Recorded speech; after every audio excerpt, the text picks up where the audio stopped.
Now it came to pass, in the 14th year of King Hezekiah, that Sennacherib, king of Assyria, came up against all the fortified cities of Judah and took them. Then the king of Assyria sent the Rabshakeh with a great army from Lachish to King Hezekiah at Jerusalem.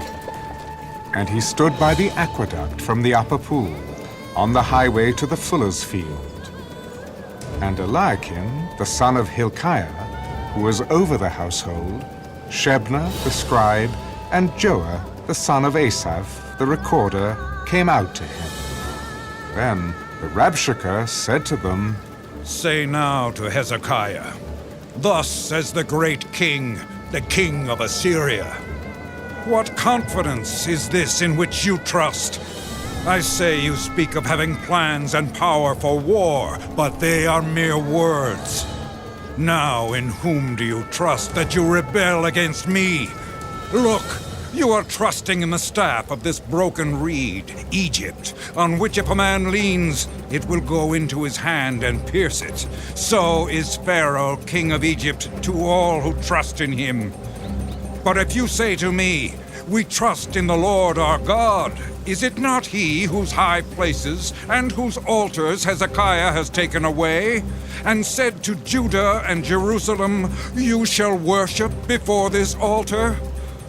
Now, therefore, I urge you, give a pledge to my master, the king of Assyria, and I will give you 2,000 horses, if you are able on your part to put riders on them.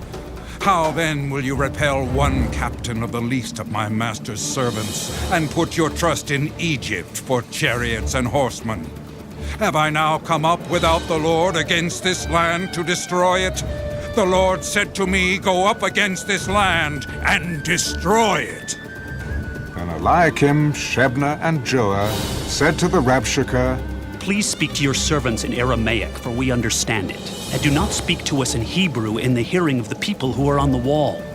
But the Rabshakeh said, Has my master sent me to your master and to you to speak these words, and not to the men who sit on the wall, who will eat and drink their own waste with you?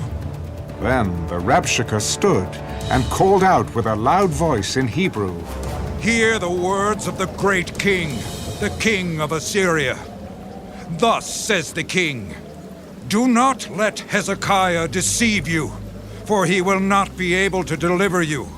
Nor let Hezekiah make you trust in the Lord, saying, The Lord will surely deliver us.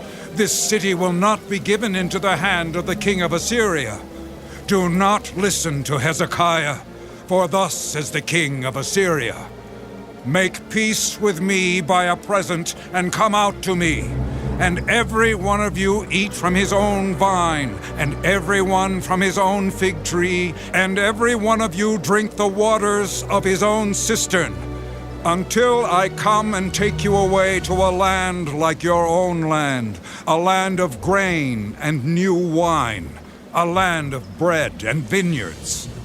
Beware lest Hezekiah persuade you, saying, The Lord will deliver us.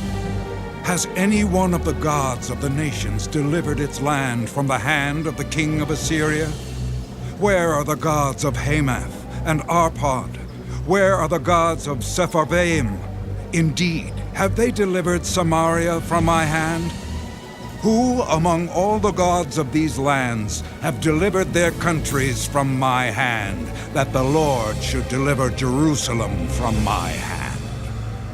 But they held their peace, and answered him not a word. For the king's commandment was, Do not answer him. Then Eliakim, the son of Hilkiah, who was over the household, Shebna the scribe, and Joah the son of Asaph the recorder, came to Hezekiah with their clothes torn, and told him the words of the Rabshakeh.